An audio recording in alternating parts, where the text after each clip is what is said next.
Hari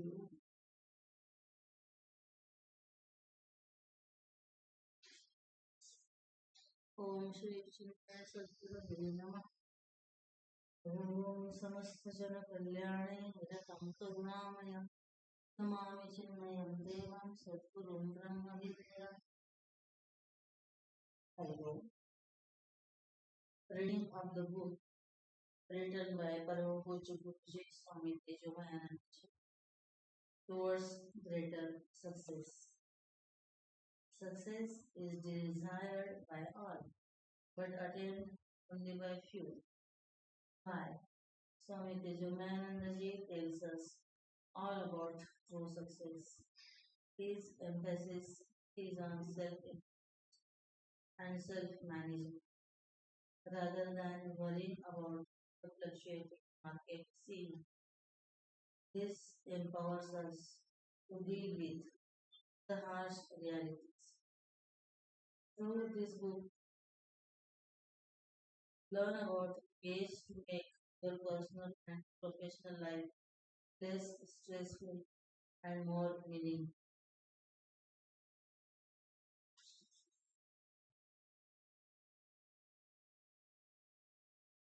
Towards greater success in business, profession, and family life. Talks by Swami Tejomayananda. Those happened at Hyderabad during 18 September 1997. This book contains management science, vision, action, family, profession, and business. Management science, modern man's need. Inaugural address by Sri Rupender Rao, Chairman, Pennar Group of Companies. His Holiness Revered Swami Tejomayanandaji and my dear friends, in our country, we are living in momentous times. We are living at a time when sweeping changes are taking place.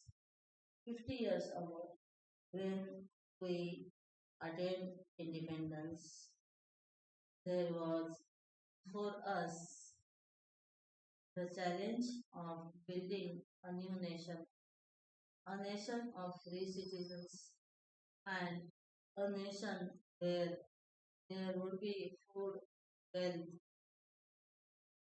health, and prosperity for everybody. Unfortunately, after about 40-50 years, we find that we have not succeeded in our efforts and wonder why this is so. Before listening to religious leaders like Swamiji, even if we listen to management experts like Peter Drucker, we come to know that there are no underdeveloped countries in the world, only undermanaged ones. That means we are poor because we are managing our country, our organizations, hospitals, and educational institutions very ineffectively and inefficiently. Ultimately, at the root of all management is the human being. A nation is as great as its people. A nation is the summation of the efforts of the people. Thus, if all of us in the nation do good work, have positive thoughts, and think of building our country, our families, and ourselves, then the nation will have the fulfillment of dreams.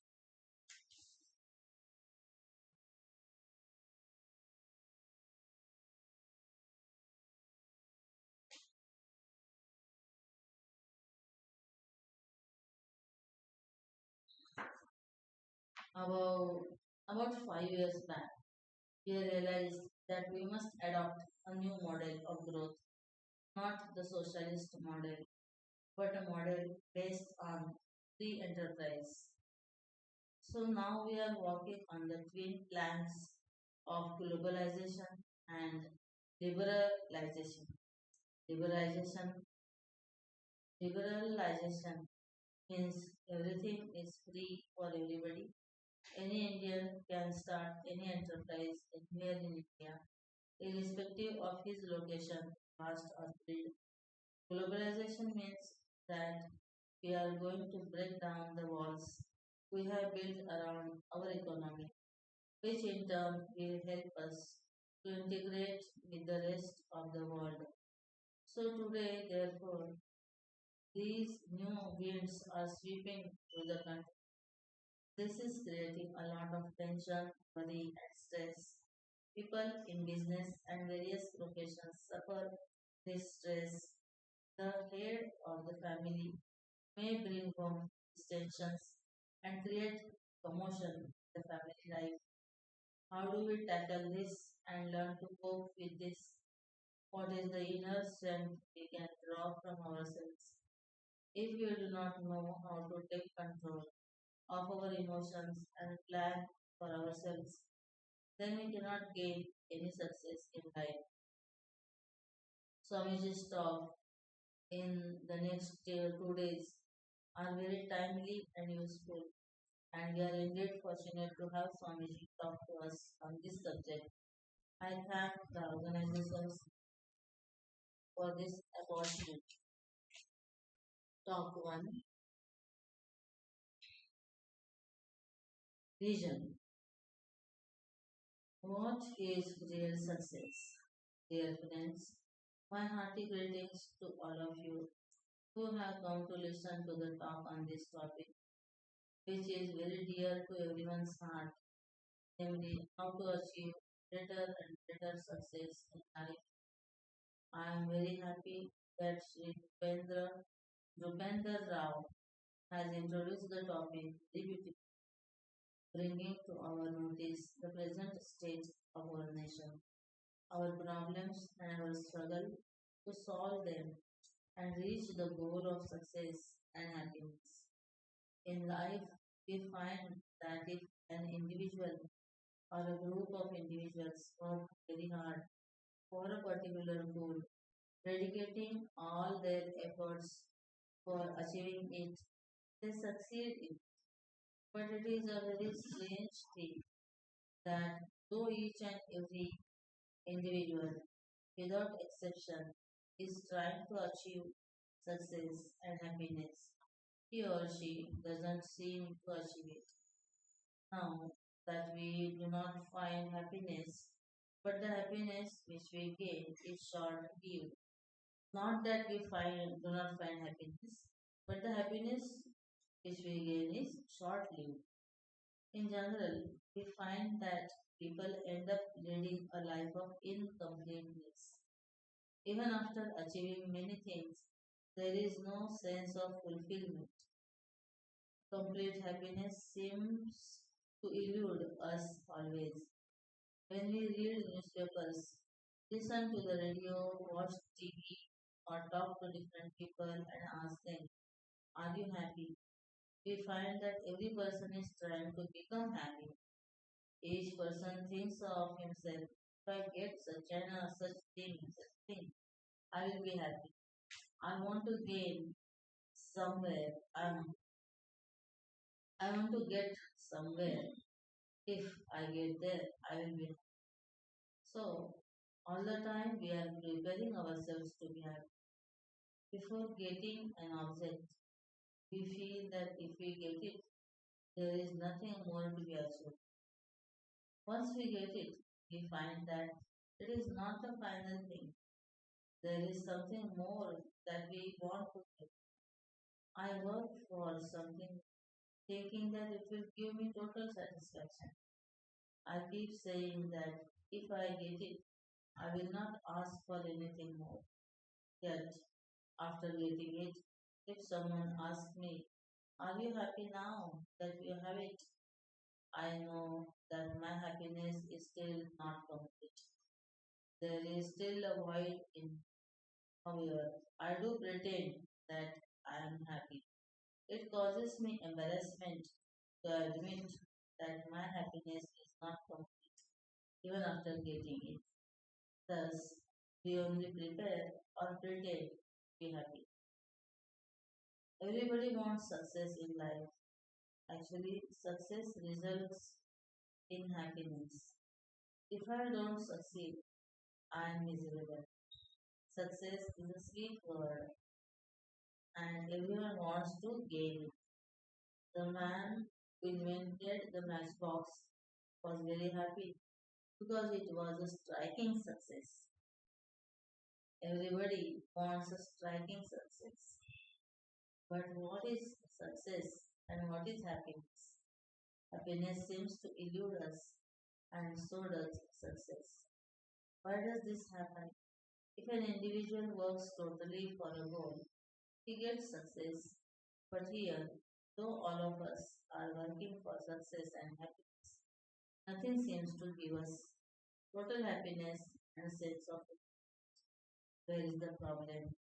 Happiness is in happiness is a deep and vast topic. But the problem is that we think happiness is very individualistic in the sense that if I am happy, I need not be bothered about others, whether the means for gaining happiness are good or bad, moral or immoral. I am not bothered. As long as I get what I want, I think I am successful. With this kind of attitude, I can never be. Every success need not be praiseworthy, nor every failure censurable. Sometimes a failure is nobler than success. It is said that success has many fathers, and failure is an author. Everyone wants to take credit for success, but no one wants to own responsibility for failure. People want quick success. What is their idea of success?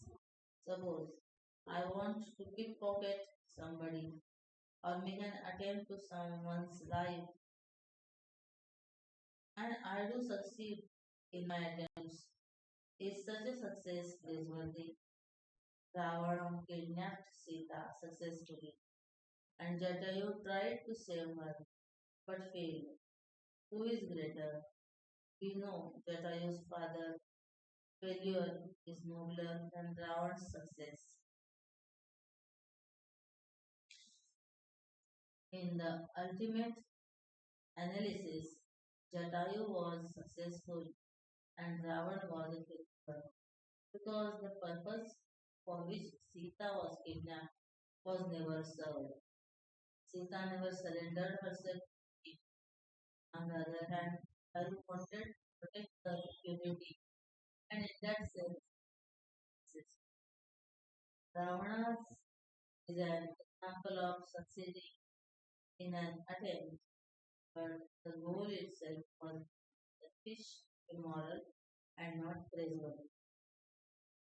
Sometimes what I want is right, good, and moral, but the means I adopt are not good. Therefore, the success I attain is not great. For example, I pass an exam by copying, cheating, threatening, or bribing. Such a success is not noble and both the goal and the means are important factors in evaluating success. Great superpowers also fail miserably sometimes. The Soviet Union crumbled before our eyes.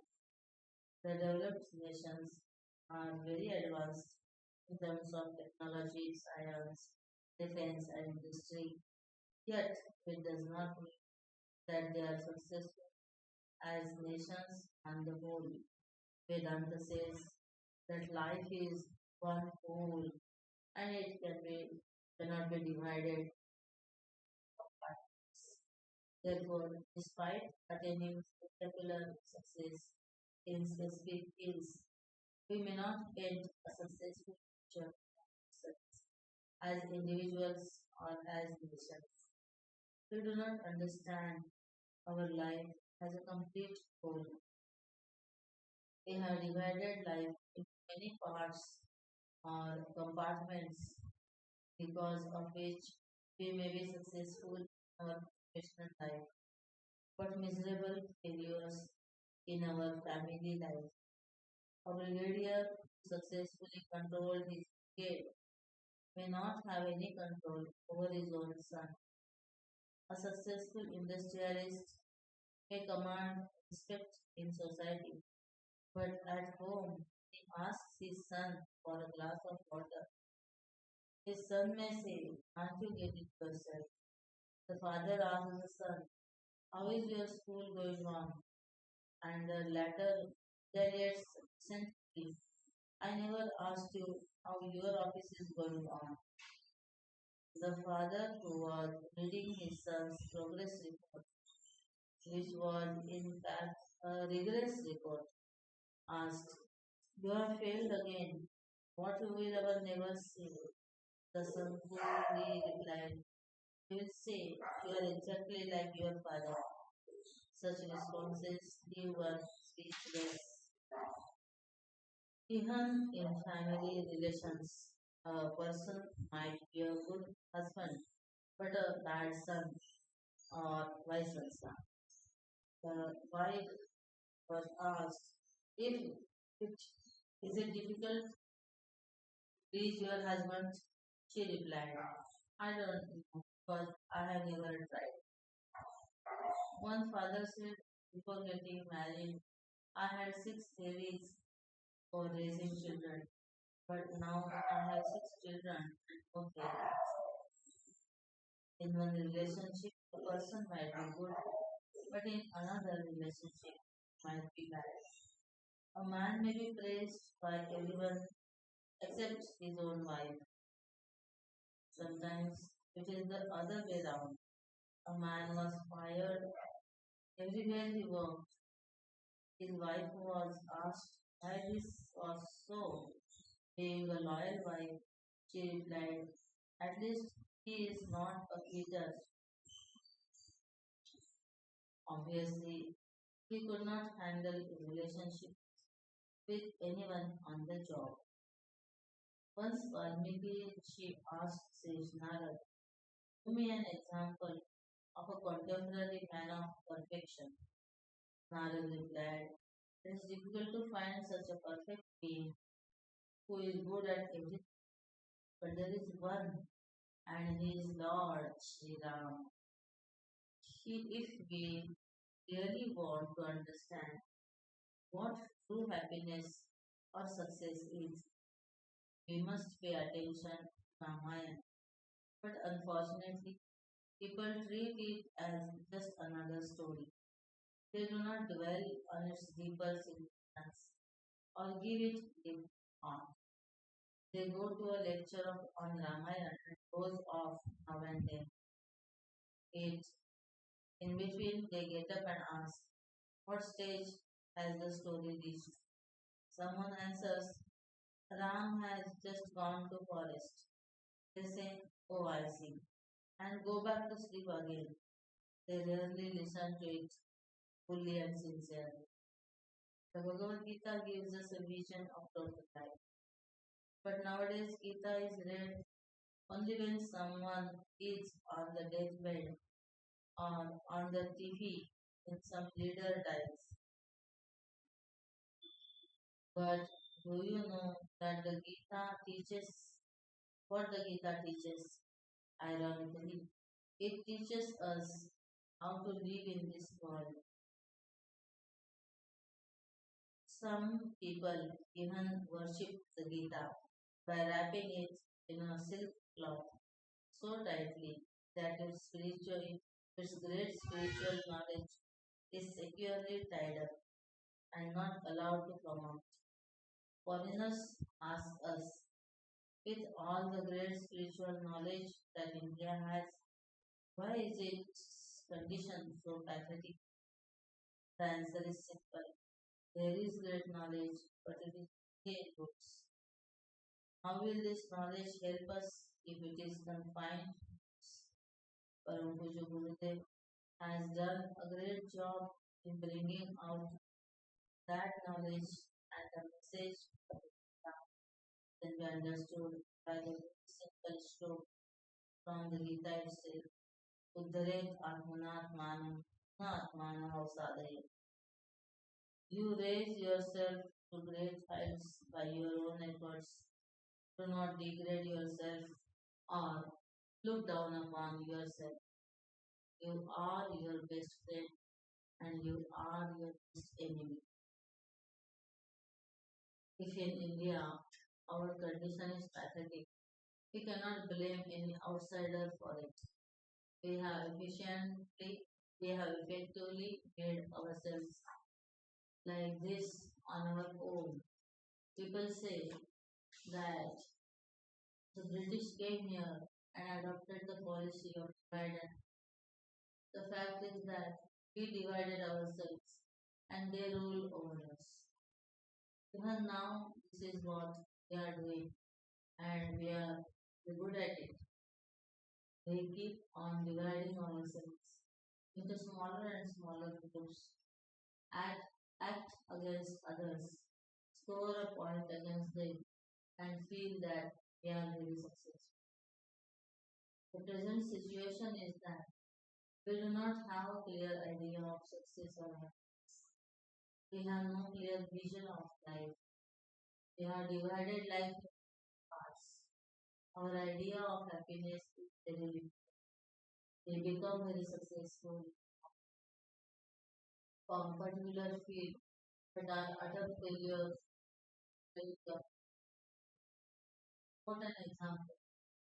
Someone wishes to become a successful batsman. He can do so.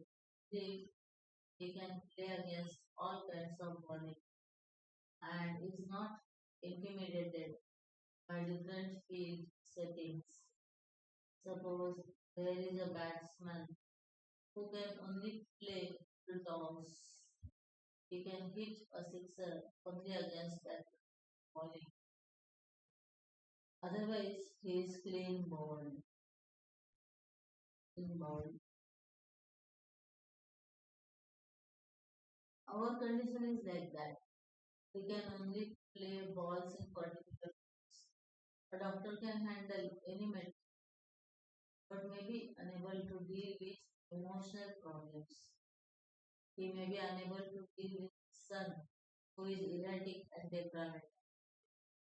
His knowledge of medicine comes no avail against his son's constant outbursts of temper. How can we achieve success? Our idea of success is the fulfillment of various desires and ambitions which we have or the success of the group to which we belong. But we have no idea how this success is related to others or to the nation as a whole, nor are we bothered to know about it. If I have money for myself, I don't care whether others have it or not. A man with the right vision is concerned not only how he can gain success for himself in a given field, but also with how he can involve others in his success. One must have a total vision of life. The Bhagavad Gita teaches us Arjun, the warrior, not only the skills of warfare, but also those of music, dance, and various other arts. But all this knowledge could not help him in crisis. There was a need of a renewed vision which Bhagavan Sri Krishna gave him. Once I understand that my life is which cannot be divided compartments, I will give equal importance to all aspects. For instance, let us consider the growth of a human being. A child is born and grows physically. We expect that the mental growth of the child must be proportionate to his physical growth. However, we find that sometimes he is weak but mentally immature or vice versa. Sometimes physical and intellectual growth may be there, but these may not be accompanied by emotional maturity. Our voluntary acts of personal development may be quite lopsided too. We give too much importance to the body, pampering it a lot. We try to develop the intellect by gathering a lot of knowledge. The focus is so much on gathering knowledge that we do not develop analytical or discriminating skills. Children of our generation are intellectually smart but emotionally immature. They have no total growth. The child is said to be growing properly and only when there is physical, mental, and intellectual as well as spiritual going on simultaneously. Such a child can be successful in life. Even then, sometimes he may fail in his examinations or profession or business, but it cannot be called failure strictly if there is an overall growth in him. Nowadays, we are giving too much importance to marks and grades in studies. Students are not fully equipped to face life in its totality. Marks and grades may be important in getting employment, but not in facing total life. Our education system is not bringing out a complete man, but only a man with a degree, which may or may not get him a job. What is the value of such a degree? Modern education is employment oriented. When education lacks application of ethics, it is of no value. There are some doctors who may be very good at medicine, but they so grossly lack in ethics that they refuse to operate on the patient even in an emergency unless they get their money. What are the values that their education has imparted to them? The total picture of life is missing. Is money alone the goal of life? Or can cricket alone or any other sport alone can be the sole goal of life? Life is a sport, but sport alone cannot be life. We have wealth to such an extent that we neglect other things. We crave wealth to such an extent that we neglect other things. It is said, the love of wealth has taken away of love. I get wealth, but in the process, I might lose wealth. Is it a worthwhile exchange? I get wealth, but in the process, I might lose love. Is it the worthwhile exchange? Two brothers may love each other and live in harmony. Suddenly, for the sake of wealth, they might enter into a dispute separately. They may get the money ultimately, but only after losing each other's love can it be said that they have been successful. We have lost the respect, we have not lost the right perspective of life. If someone thinks that during these talks on success in business or profession, I am going to give a magic formula by which he can increase his 5 crores worth of earnings to 10 crores, he is going to be disappointed because I am not going to give any such formula. We are only going to discuss life in its totality. not a part of it. Ideas of success differ. A child who goes to school on the first day cries as usual. After a few days, the mother finds that the child is good. She asks him whether he can count his numbers or recite his alphabet. When he replies in the negative, she is immediately disgusted with his school and feels that the teacher has not done an adequate job. Personally, I think the teacher has been very successful because she has taken away the fear of attending school from the child and has created in him an eagerness to go to school. Earlier, he was crying before going. Now he is happy to do so. Strangely, we don't give importance to this aspect. We are only interested in knowing what child has learned. If the teacher has created in the child a love for the subject, then even though he may not have completed the syllabus, he is successful. Fortunately, our modern way of thinking does not agree with that. When I appear for an examination, my idea is that if I pass it, I am successful. But I have been going to school every day and learning something. Why is that learning not called success? The idea of result and fruit of action is very narrow, very limited, very wrong. That is why many times we hear someone asking in anguished tones, why does the good man suffer and the bad man prosper? Why is a man who is dishonest and corrupt prospering? Then is counter question. Who is asking the question? Is it that you are a really good man? He replies, of course, I am a good man. Do you want an honest opinion? Yeah, yes, he replies. Then I tell him the question indicates that you are not. If you are, why are you suffering and feeling bad that the other person is prospering? Who is preventing you from following this path and becoming prosperous? He replies, I am afraid.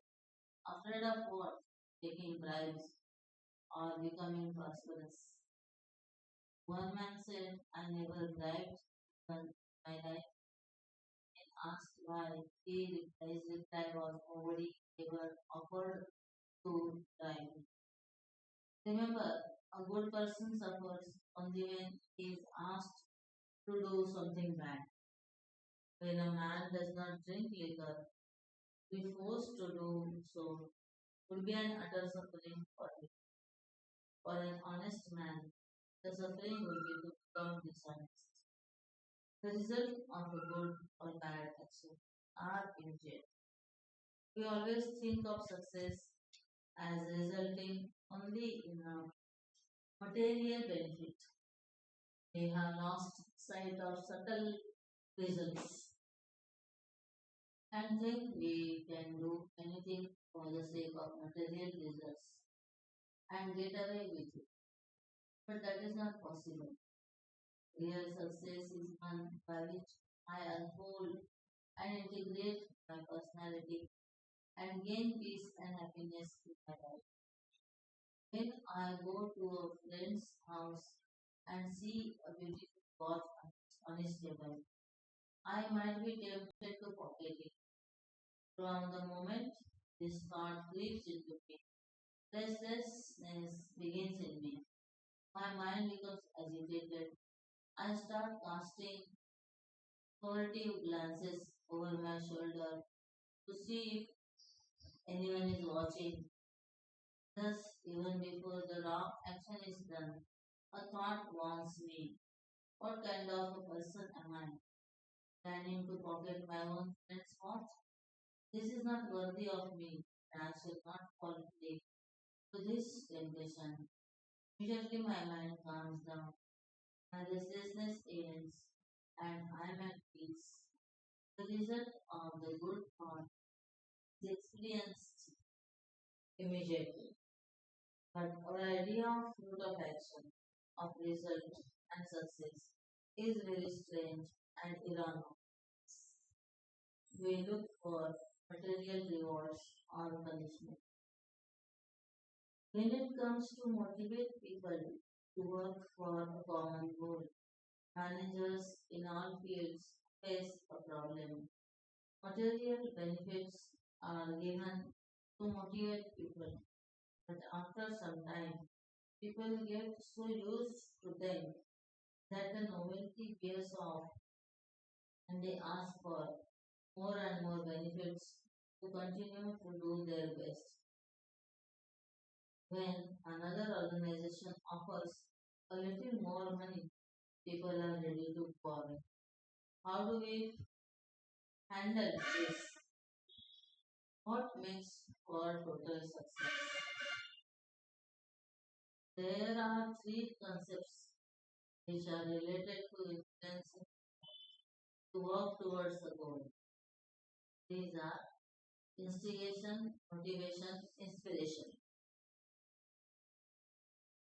Instigation is used to influence a person, not to a person to do something wrong or criminal.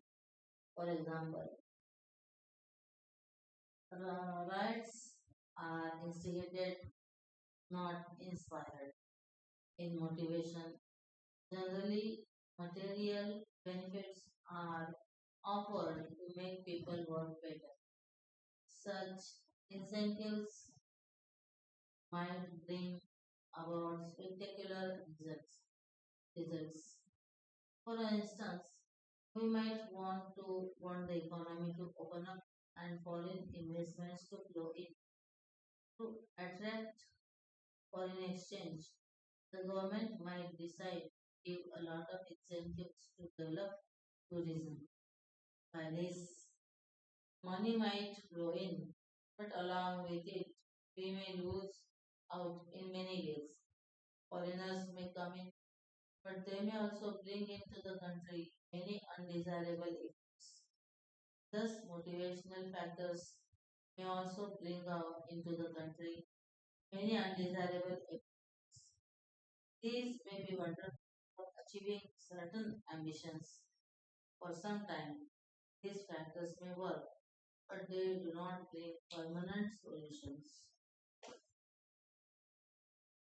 Instigation and motivation are external influences used to get external things, but inspiration comes from within. It is sometimes that it is something that does not die away. Only when inspiration exists is there real success. What do we need in life to give us this inspiration? The Bhagavad Gita says that what we need in life is jnana or vision. This vision is of three kinds. One is that by which a person is able to see the totality of life, unity in diversity, and the one truth in all different names and forms. That is the vision of oneness. The second type of vision is that by which man sees only differences. He is unable to see the totality or unity diversity.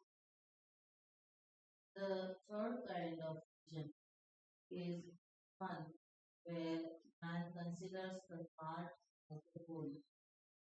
That is, one aspect of life is taken. For example, he considers money or fame or power to be everything. For such a man who craves for fame or to get his name or photograph published in newspaper is the ultimate achievement. A humorous shloka in Sanskrit says, Patam Vindyat, Patam Shindyat, Puryat Rasana, break the pot, tear the cloth, ride a donkey. Some famous somehow. Thus some crave for wealth, some for fame, and some others for power and degrees of universities.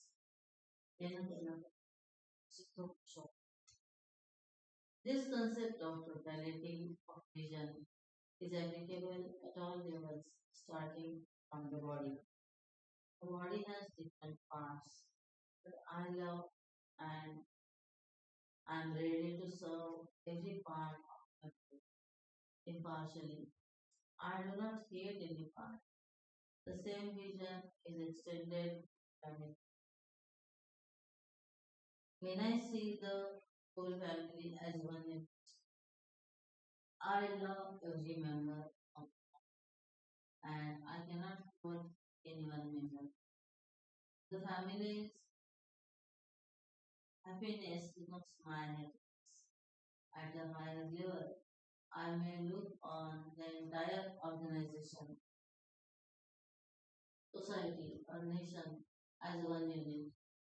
The vision of oneness creates harmony and the attitude of service.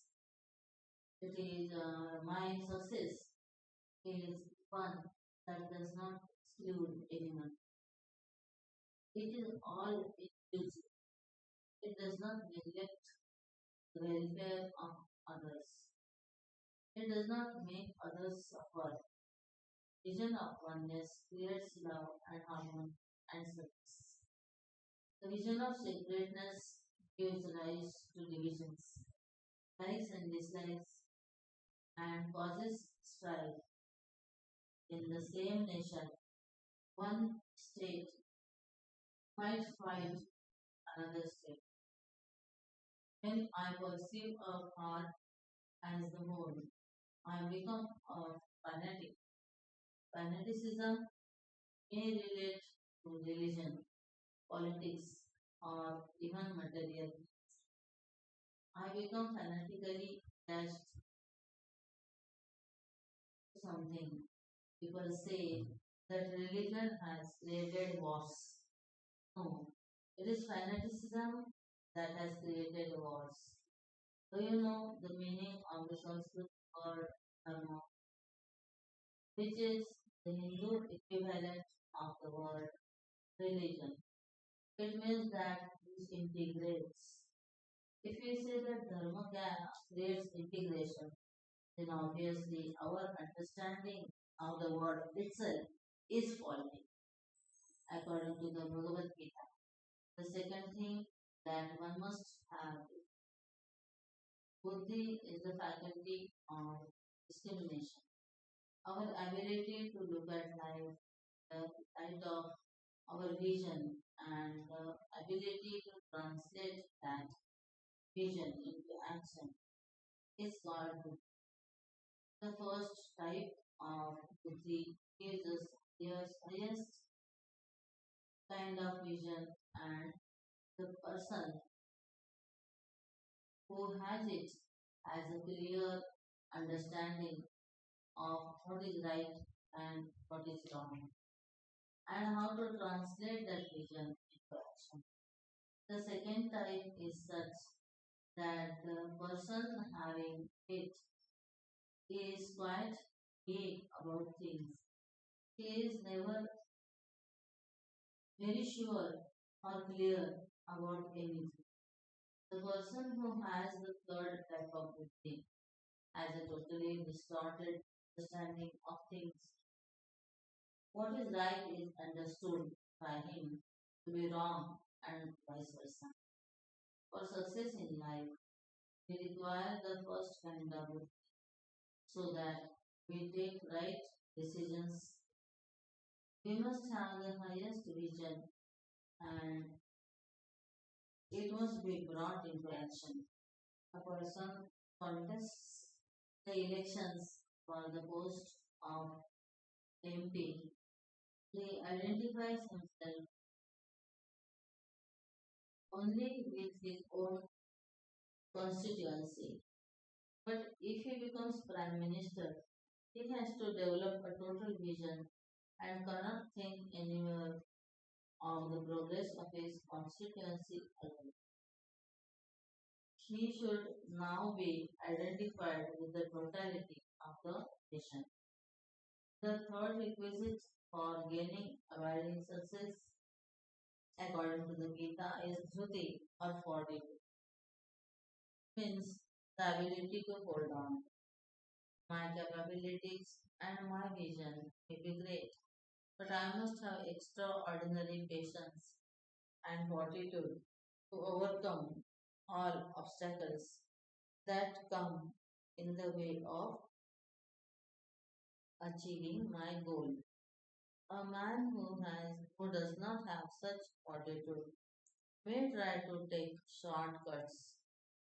The greatest problem that one may face is achieving success, maybe in achieving success, maybe the lack of vision on the part of people with whom one works. Once I was flying from Mumbai to South Africa by Air India. The captain of the plane invited me into the cockpit where I saw many controls which I could not understand. I asked him some simple questions about them. After answering all my queries, he asked me if there was something else which I wished to know. Finding him very communicative, I asked him, what is the most difficult thing about operating a plane? Is it the takeoff, the landing, dealing with emergencies, or is there anything else? The captain smiled and he said, the most difficult thing is making a common man understand how to fly a plane. I laughed heartily and said, I exactly understand what you mean. Dhruti is that fortitude necessary to work with people who don't understand one's vision. In a family, a child says, I want it right now. The father tries to convince him or her, my child, your need is not as important as that of the other child. So let him have it, but the child will not listen. He or she says, no, I want it and I want it now. How do you make the child understand the total picture? Similar is the case of explaining the total vision common man who does not understand. Dhruti is of three kinds. The first is the consistency of purpose, which is needed in reaching the higher goal. The second is the fortitude, which one needs to be able to hold on to one's selfish ambitions. The third is that consistency, with which a man holds on to all his foolish notions and ignorance. He is so steeped in the sleep of his ignorance that he does not want to wake up. He is like Kumbhakarna, only worse. While Kumbhakarna went only a physical sleep, the man goes into an intellectual sleep and does not want to wake up. He is not awake to the total vision at all. Total success requires a sublime vision, a superior kind of fortitude, and a pure kind of intelligence. Only then the final product will be Sukham or real happiness. Not happiness which drugs the mind and which can be obtained by indulgence in sense pleasures, but that happiness which comes as a result of purity of mind, unfoldedness, unfoldment of mind, integration of personality, and integration of society as a result of total growth.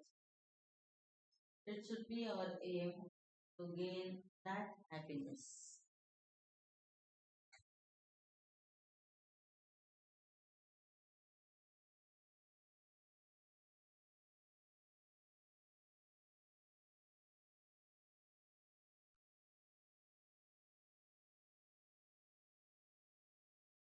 Talk to action. So far, we talked of a vision of life. Now we will see action in the light of the vision, that vision. In other words, we have talked of the philosophy of success. Now we will see the application of that vision. Whenever we discuss the theory or philosophy or logic behind anything, we may find it difficult and dry, but the practical aspect will be of great interest and relevance to us. For instance, if I explain how the TV works, it may be boring, but if we turn on the TV and watch it, we find it very interesting. So let us see how to become successful in our family life as well as in our profession or business. Family. One vision for all roles. These days, families are breaking down. Familial issues are growing in number. There are so many broken marriages in India. The instance of broken marriages are comparatively fewer than in the Western countries. But this is not to say that all families which are not broken are very happy ones. There is a lot of stress and strain between husband and wife, parents and children, and between in-laws. One young lady said, Swamiji, I am very worried because my in-laws are coming. I said, why should you be worried? After all, they are in-laws, not outlaws. She replied, sometimes they behave like outlaws. Some marriages go on for 15, 20 years, and suddenly we come to know that the husband and wife are separating. When asked about it, they tell us that the rift had been developing for a long time. Some confess that they don't know how to deal with their children. They say that the art of parenting is. They lament that increase in education, employment, and economic independence are creating family problems. In reality, however, none of this is the cause of the breaking down of family ties. The cause, once again, is lack of vision.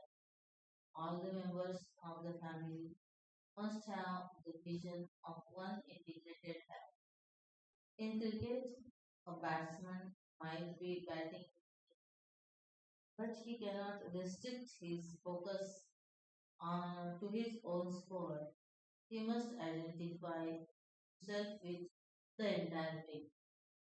In America, where incidents of family breakups are very high, we find many support groups coming up. There are support groups for alcoholics and for separated wives too. Man has this need to belong to someone, whether it is a family or some other. If members of the family feel that they are a part of one unit and that each of them has a role to play in the welfare of the family, then such families prosper and remain united. However, we find that this idea is lacking in most families. Secondly, the role of each person is not well defined, and even if it is, people are not willing to take up their roles in a responsible way. There is a lot of unhealthy competition among family members too. Once there was a question and answer session. Most people in the audience were women. They asked me, Swamiji, what advice would you give to women? I said, do not compete with men. They asked indignantly, what do you mean by that? Are we inferior to men? I said, when you compete with men, you are indirectly admitting that you are inferior to them. When that is not the truth, why do you have to prove anything? Why should you feel the need to prove that you can do whatever men can? The fact is that you are great in your own way. There is no need for competing with them. There are certain things that men cannot do, but women can do, and vice versa. There are certain things that both can do. I do not mean that women should not educate themselves or fly an aeroplane. That is not the point.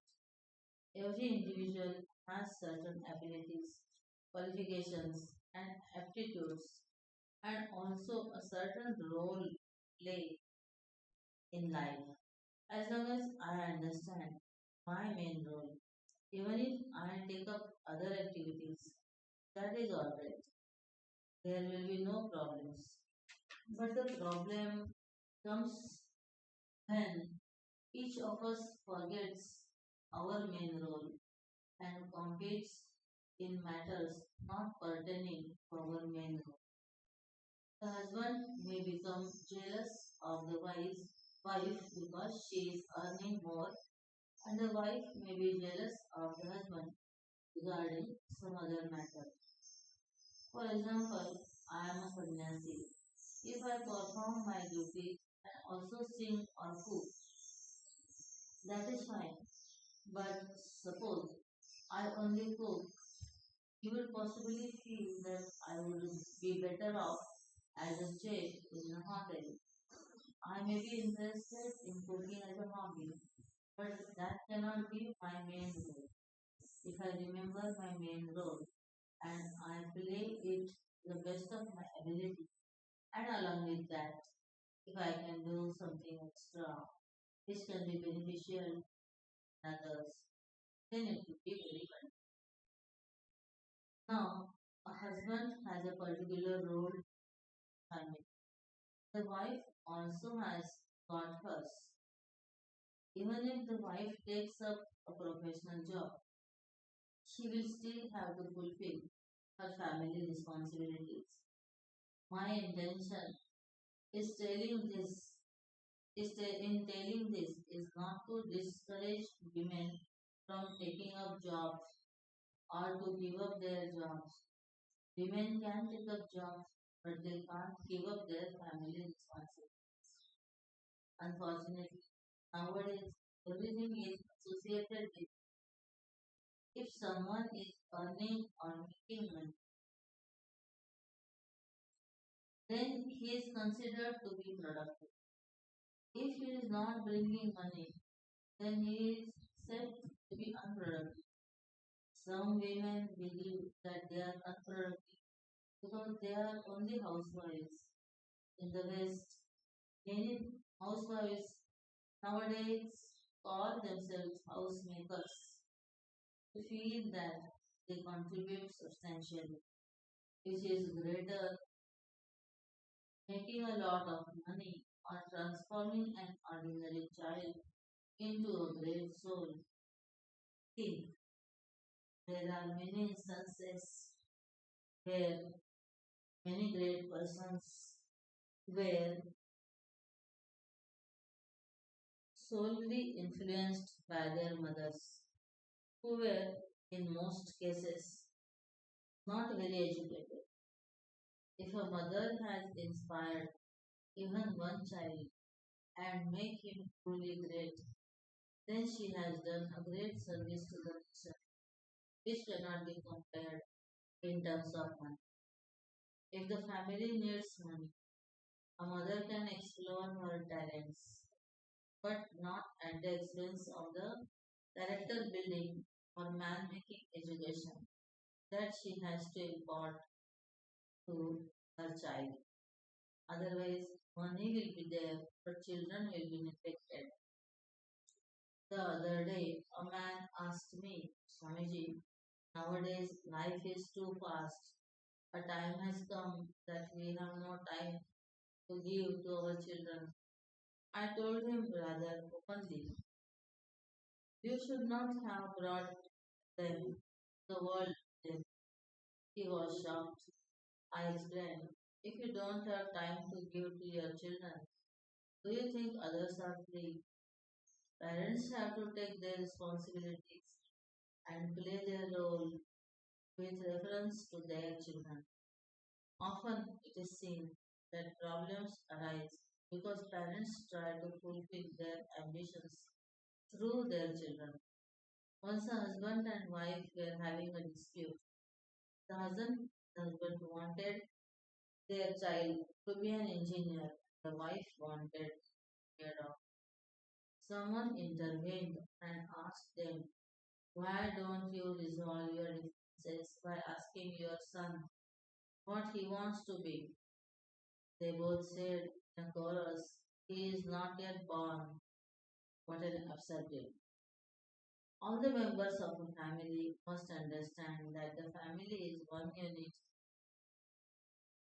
and every member is part of it, just as the body is one whole and the limb is one part of it. Therefore, every member has to shoulder his responsibility. What binds all the members of a family together is love alone. I said earlier that wherever there is vision of unity, of oneness, there is mutual love. Where there is love, there is harmony and service. But when there is the sense of differences, there is a sense of alienation. Then all kinds of conflicts arise.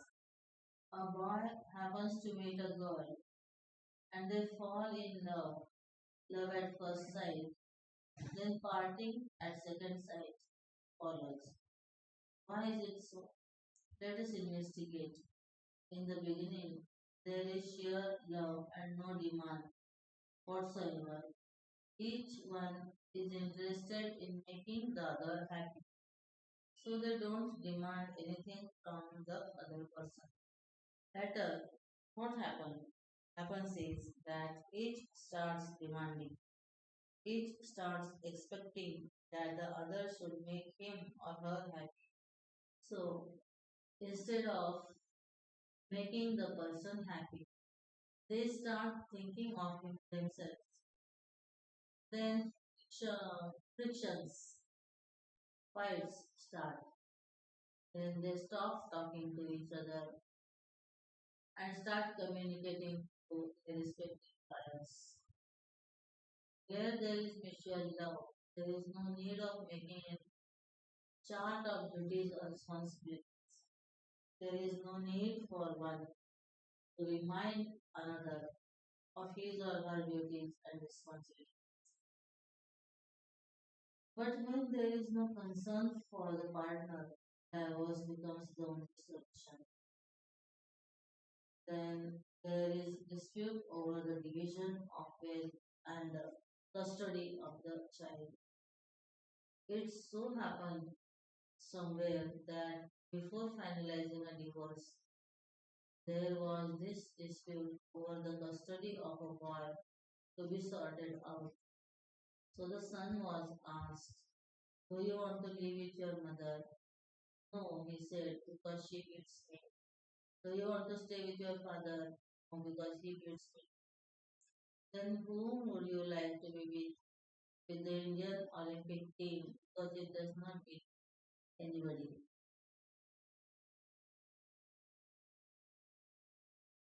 So you see what happens. Generally, the mother gets the custody of the children, and the father gets the right to visit the children once a week. This is a real trauma for the children. Broken families are the reason why many children become criminals. Individually, both mother and father may be prosperous in their old own fields, but are they successful? So once the vision of oneness is lost, there is bound to be conflict resulting in either separation or ill feeling or separation. In India, there are family problems among many classes of people, whether rich or not, educated or uneducated. The dowry problem is still very much alive. Sometimes foreigners believe that Hindus are barbarous. They burn their wives because of dowry. So there is a need to change our mentality, our outlook towards life, family, and life especially family life especially. Do we buy somebody's daughter to make her our wife? It is shameful to see young smart young men insisting on dowry. This is what our present system of education makes us swell with pride and arrogance. Education here has only increased the boy's pride, and the true meaning of learning is lost. There was a man who had two donkeys. Both were of the same age, same height, color, etc. He took them to the market to sell them. He priced one of the donkeys at rupees 100 and the other at rupees 200. When asked about the reason for this difference, he said, the one whose price is rupees 200 has swallowed my 100 rupee note. So, in this world of Indian marriages, the price of one boy is higher than the other because he has swallowed more money than the other. More money has been spent on his education. With all these things still happening, people will still say that they are proud of their culture. Educated person should think and make the family a happy one. If a man gives importance to only one aspect of his personality and life and neglects other aspects like good relationships and so on, then we can imagine what will happen in the future. If so, if the vision is not clear about one's role and one's relationship with others, then there is conflict. When we talk about the vision of oneness, we mean that vision which creates love, the attitude of service, and the idea that the prosperity of the family is one's own prosperity. Is this not the most desirable thing? Is it difficult to live in harmony? No, it is not. No, not at all. As a member of the family, my role is defined, and if I feel that the welfare of the entire family is my concern, and in the well-being of the family lies my own happiness, then it would be a more practical way of viewing things. There is no one, there is no question of partiality or favoritism. A mother was once asked, whom do you love the most among your children? She asked. I love that child the most, who is in need of me at a given time. She therefore gives more attention to that child who is in need of it. Some other time, she might give more attention to other child who needs her. Thus, there is love for all.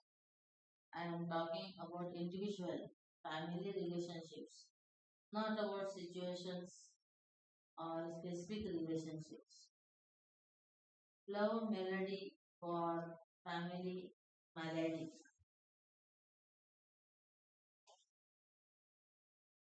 When adverse situations arise in the family, conflicts, ill feelings, etc., the cause is only one, and that is the loss of love for each other. When there is love, there is no division. When you love a person, you love everything about him, including his handicaps. But when you don't like a person, you find the very mention of his name repugnant to you. The success of a marriage depends on the existence of love. Before marriage, love is very much manifest. Before marriage, love is very much manifest between a couple. This same feeling should continue even after marriage. In America, youth who were present at the question and answer session asked me, Swamiji, what kind of marriage do you favor, arranged or love? They thought that because I am from India, I would prefer arranged marriages. I replied, I favor successful marriage. It does not matter whether they are arranged or love marriages. If love continues in the family and after the marriage children come, then such a marriage is success. Day-to-day problems will be many in any family, but each situation should be viewed from the spiritual viewpoint. The idea of assimilation rather than from a worldly viewpoint, the idea of assertion. When we adopt the worldly standpoint, and there is more scope for conflict regarding merits, rights, and authority. When we think about how we can remove all differences and grow, that would be the spiritual viewpoint. The solution will be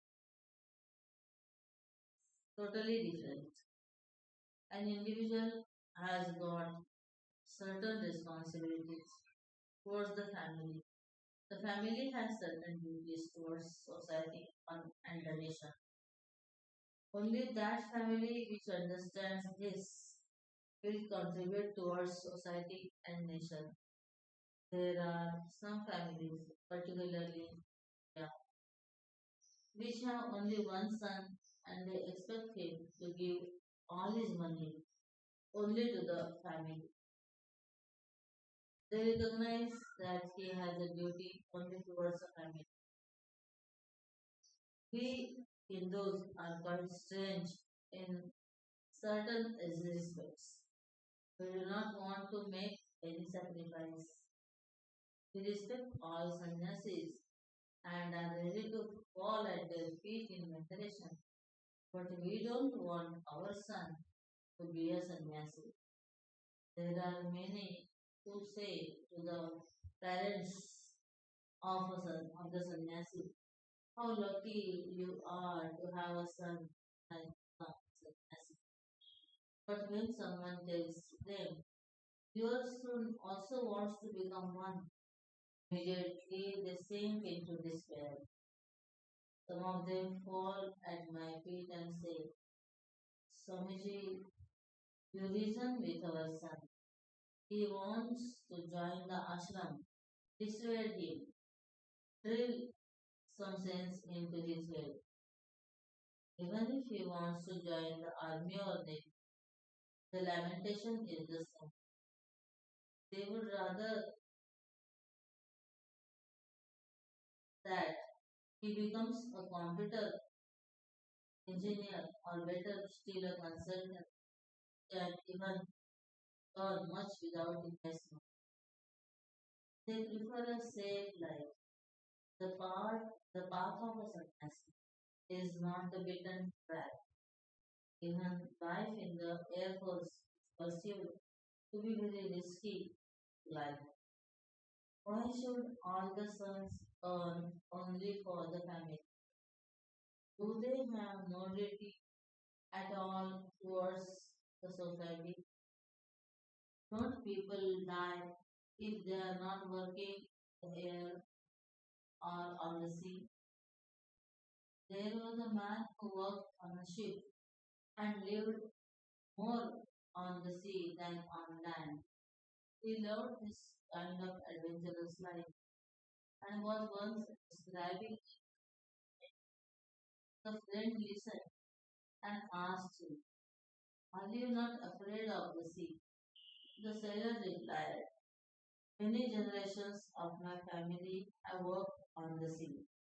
The friend asked him, do you mean that your father died at sea? Yes. Did your grandfather die at the sea? Yes. Your great grandfather too? Yes. And still you are not afraid of the sea? What is there to be afraid of? Queried the sailor. Tell me, where your father died? On the bed. The friend replied, your grandfather on the bed. And yet you are not afraid of sleeping on the bed, asked the sailor. The friend was dumbfounded. It does not even occur to us that the family has duties towards society as well. Even in the Ramayana, we see a situation that led to breakup of the family. The family was in perfect harmony until Manthara poisoned the mind of Kaikeyi and made her feel that her self-interest was more important than the welfare of the family. That her position was endangered if her own son was not king. A division was created in the family. If Ram so wished, he could have taken over the kingdom because all the people loved him and would readily have agreed to it. But Ram felt that though he might gain the kingdom, he would not be setting a good example to his people and would thereby lose his place in the hearts of the people. Again, much before all this, when Vishwamitra came to ask Dasharatha for the help of his son Ram and Lakshman to protect his yajna against the Rakshasas, Dasharatha was loath to let him go. He was not attached, he was so attached to his sons, especially to Ram, that he could not bring himself to agree to Vishwamitra's request. He said at the outset, no, my sons should remain with me. But is the son meant only for the family? If that is the case, isn't it true then that the family is meant for society? Society itself is meant for the service of the nation. Later on, Vasishtha Rishi advised King Dasharatha to send both his sons with Vishwamitra Rishi during the freedom struggle. Luckily, all people did not think on selfish lines. That is only about their families. That is why India could get independence. Chhatrapati Shivaji Maharaj was once at war. His army general saw a lady weeping and recognized her as the mother of one of his soldiers who had died in war. Assuming that she was grieving over her lost son, he said, Oh, mother, I am sorry that you lost your only son. God. The mother replied, I am not weeping because I lost my only son, but that I do not have one more son to give to you. Such was the patriotism of that day. Those were great mothers. Even if such a mother remains anonymous, she surely contributes to family and society. There were and there are many like her. The world is sustained not because of the majority, but because of a few who have that sense of duty, responsibility, and unity. They are those who can rise above themselves, above individual considerations of comfort and pleasure, and above family considerations. They can make sacrifices and therefore succeed in life. Sardar Vallabhbhai Patel was once in court when a telegram reached him saying that his wife was dead. The jailer left the telegram in his cell but found after some time that it was in the dustbin. He reminded Patelji that there was a telegram for him, which he seemed not to have noticed. Patelji replied, I have no tears to shed for personal tragedies when the whole nation is suffering. Where has that vision disappeared now? Patelji was asked, if the nation gains freedom, what would you like to become? Prime Minister or President? Patelji replied, I would like to become a mathematics teacher. I always wanted to be one. Great men like him sought nothing for themselves. They were there in the forefront only because the situation demanded it. An individual's duty towards the family and the family's duty towards the nation must be understood. Only then will the whole unit be strong. Such a nation of strong families will itself be strong.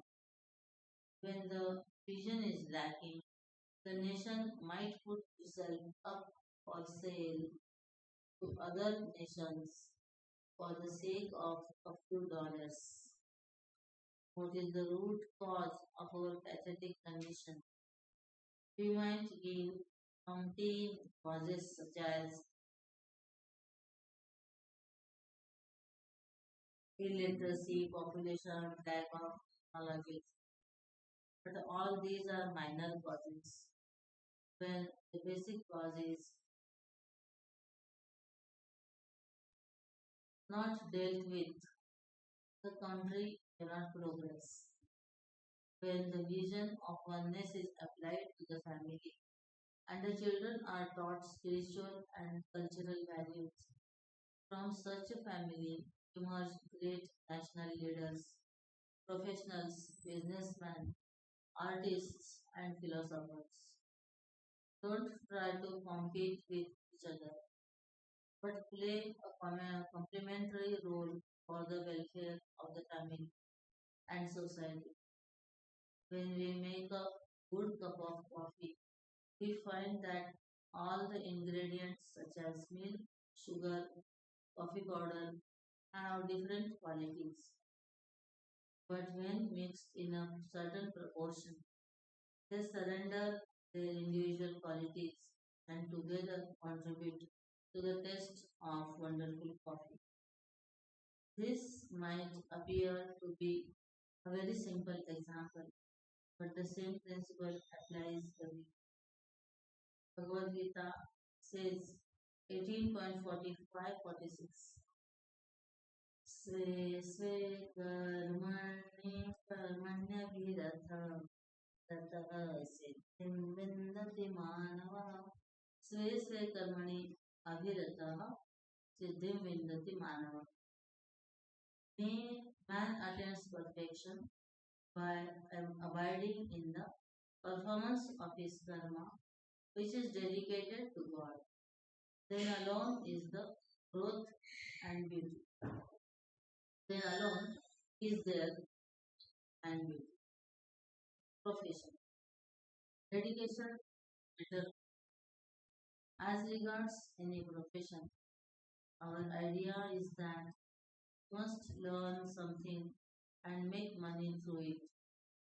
One day a lawyer came to me and said, I am a lawyer by profession and it is my duty to protect my client even if he is a criminal. What an understanding we have of our duty. We are utterly confused. Our idea of duty itself is false. When I take up law as my profession, my duty is to protect the law and see that people get justice. So where is the question of protecting a man who works against the law? While in Durban, sometimes banned, met some people who knew Gandhiji when he practiced as a lawyer there. Gandhiji was in Durban in his early days of practice. He struggled to protect people against the discriminating policies of the racist government. One's duty as a lawyer is to fight injustice and protect people against it. Even in the medical and teaching professionals, which are considered noble vocations, there are so many malpractices.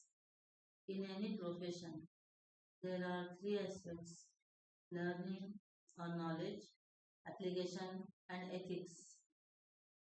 Also, the goal for which you choose a particular profession is important. Man excels and attains profession when knowledge is dedicated,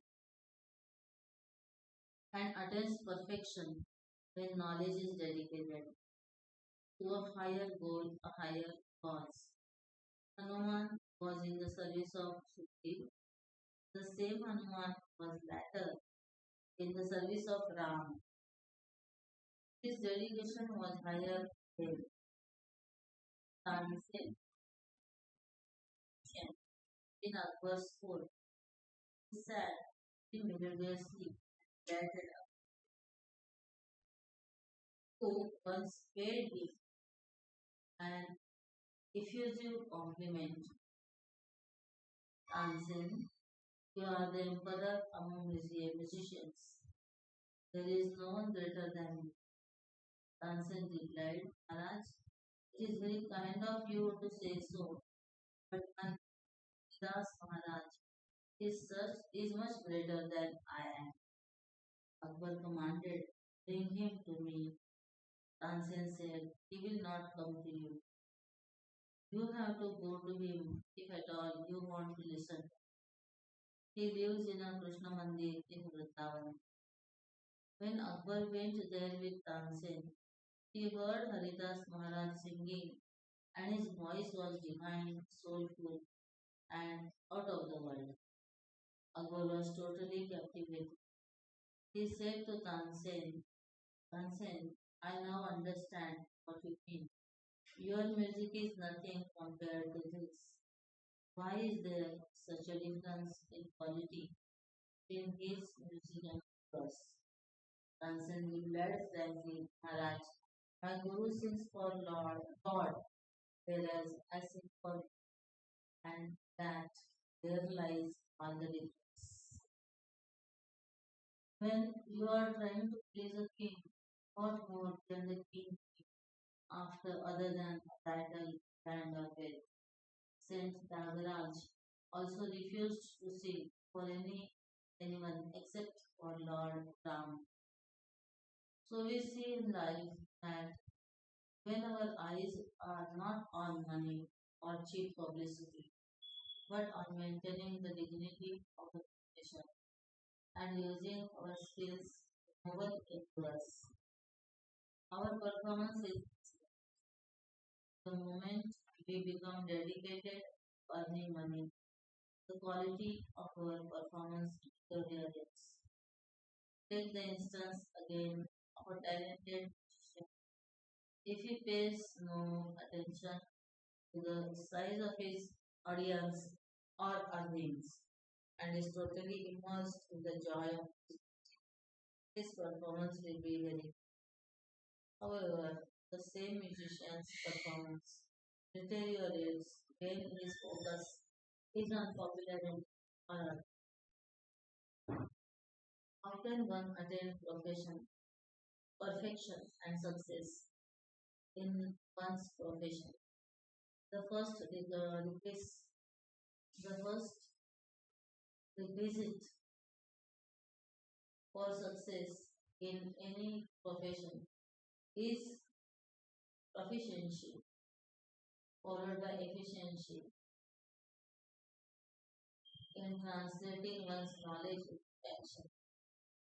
The ultimate requisite is, of course, the vision, sincerity, and dedication go a long way in making our output fruitful.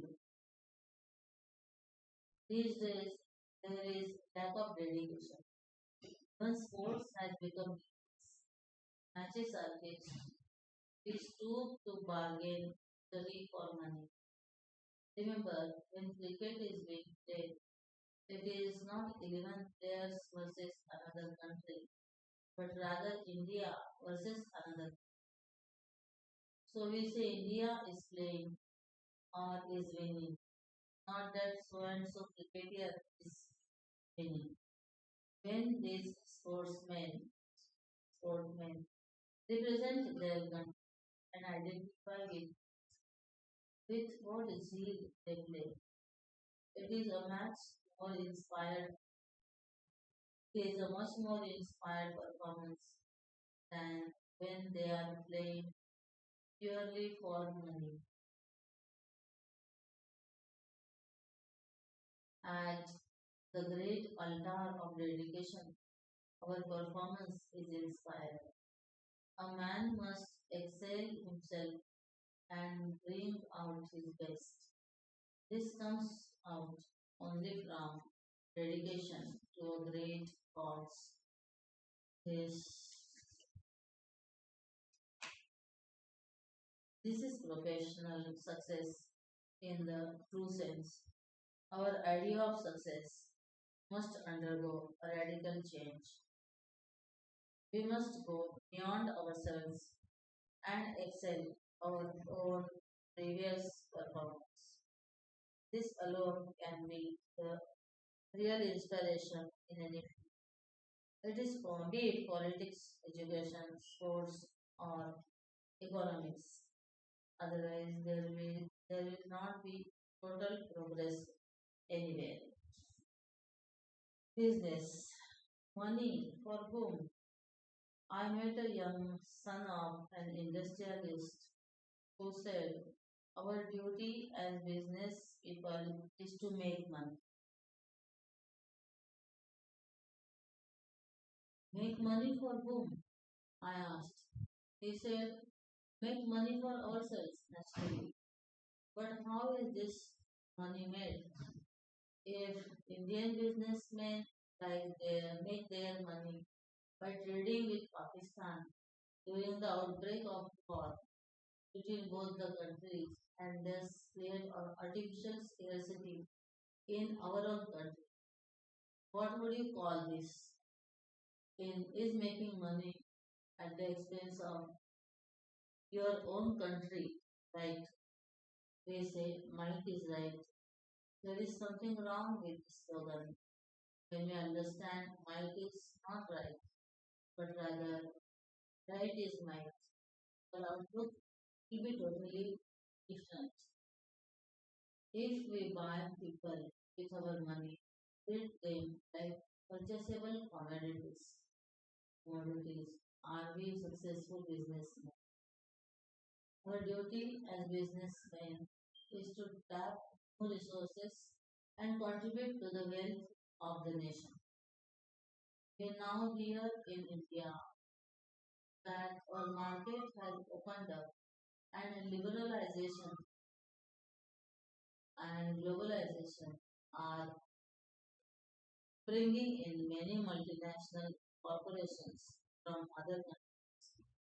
All this sounds very impressive, but in the process, if we lose our nation, our culture, our independence, our dignity, our prestige, is it worthwhile?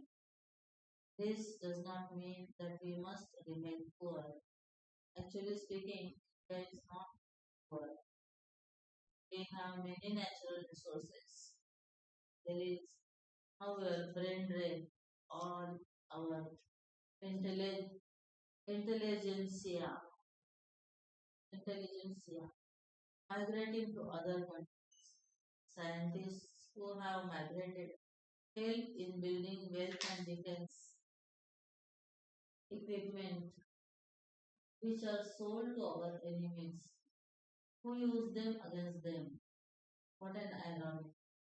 If you ask these people why they don't do their job or business in India, they say that the situation in India and the government of India is not conducive to their development.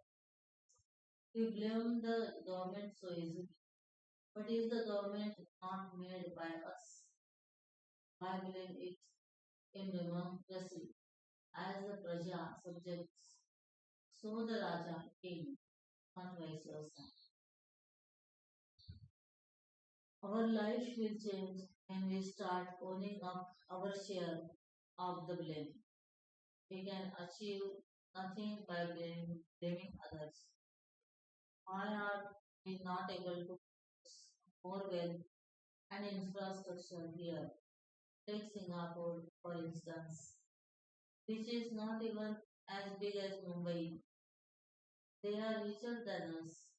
But when they started nation building many years back, it was this their ambition to become like it was their ambition to become like Kolkata. You can imagine what their condition must have been then. And look at where they are now. Sometimes back, they entered the category of developed nation. Look at Japan. Even America is afraid of this small country. When the Japanese go on strike, they do not stop working. On the day of strike, they work more. Swami Satyamitranandaji went to Japan once and met many people there. They were very friendly with him. When he was returning to India, he went to a factory. There were delicious.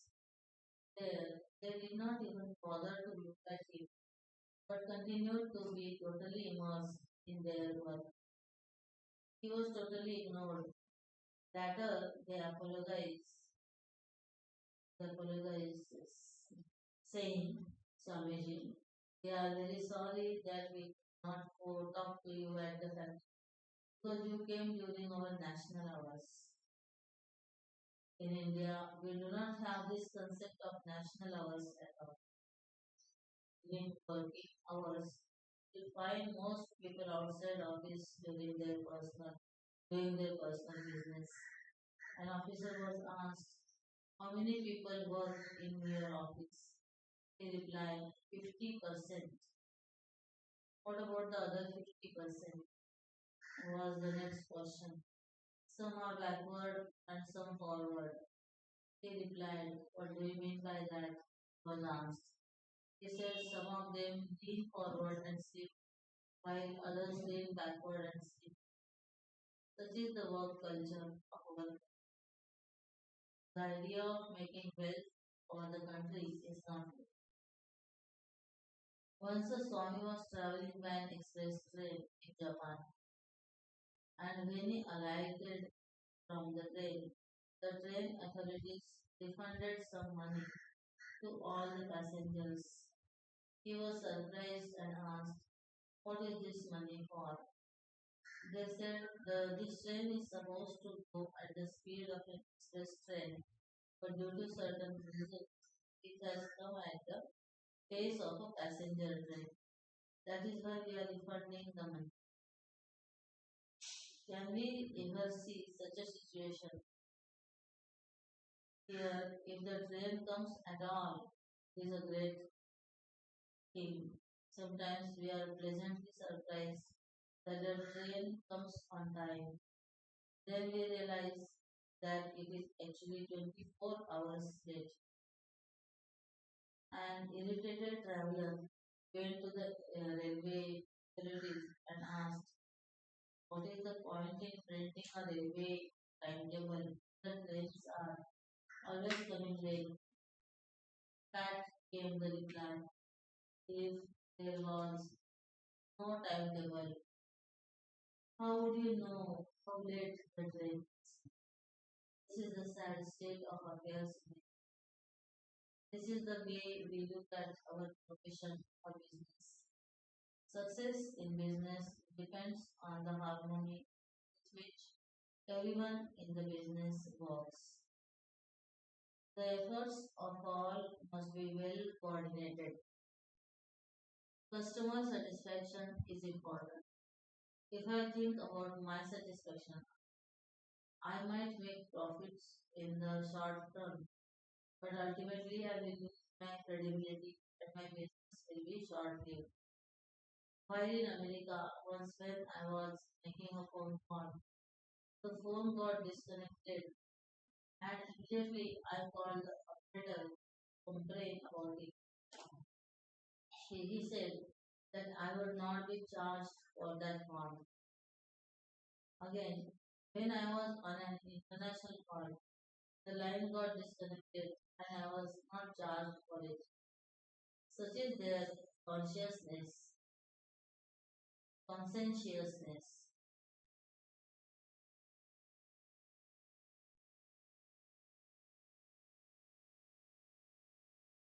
Success in anything depends upon our ability to put ourselves in the other person's shoes, on our ability to look at our action from another person's viewpoint and then work out our strategies.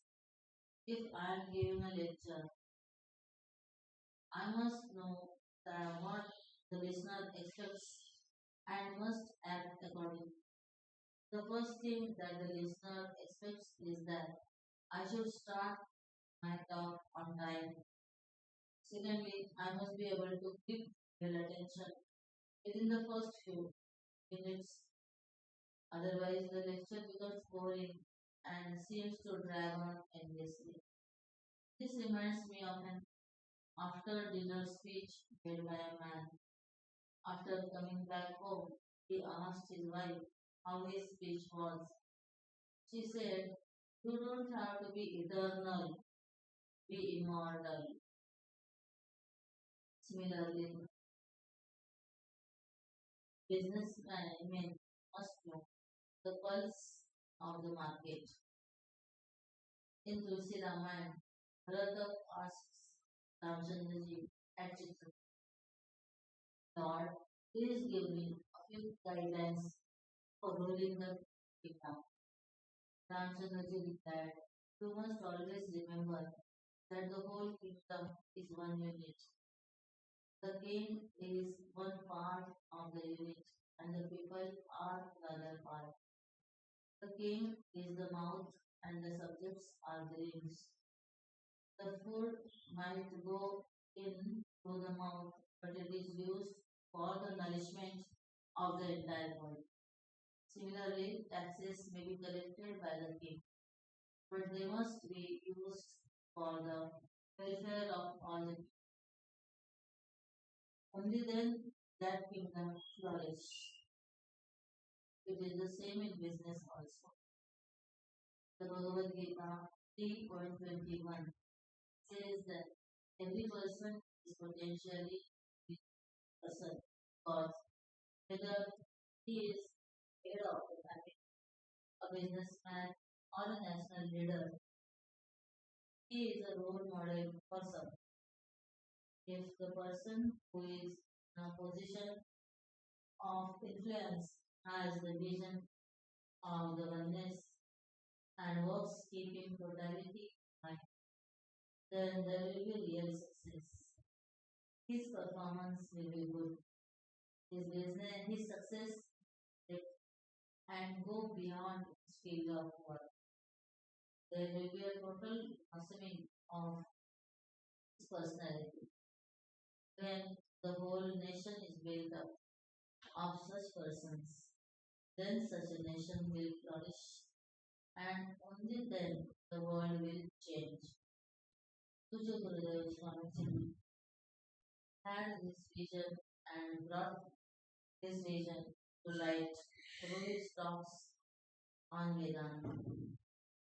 He educated his brahmacharis, committed missionaries to have the same vision too, and they are working all over the world to bring out his vision. So, when the vision is taken care of, then everything else will. But when the vision itself is faulty, then however much you try, you'll always be fighting a losing battle. I invite all of you who are in different fields to come forward and try to understand the vision of Vedanta. Chinmaya Mission's aim is to give that vision to all, irrespective of their learned background. It aims at people becoming positive contributors to society. I thank you all for making this great program success. My idea of success is that I enjoyed talking and I will say that the talk is completely successful. If you enjoyed it too and applied its concept of total vision of life, I invoke God's grace and blessings on one and all for gaining true success, true happiness, and true fulfillment in life. Om Tat Sat. Om Shri Chinmaya Sadgurave Namaha. Om Shri Guru Namaha. Shri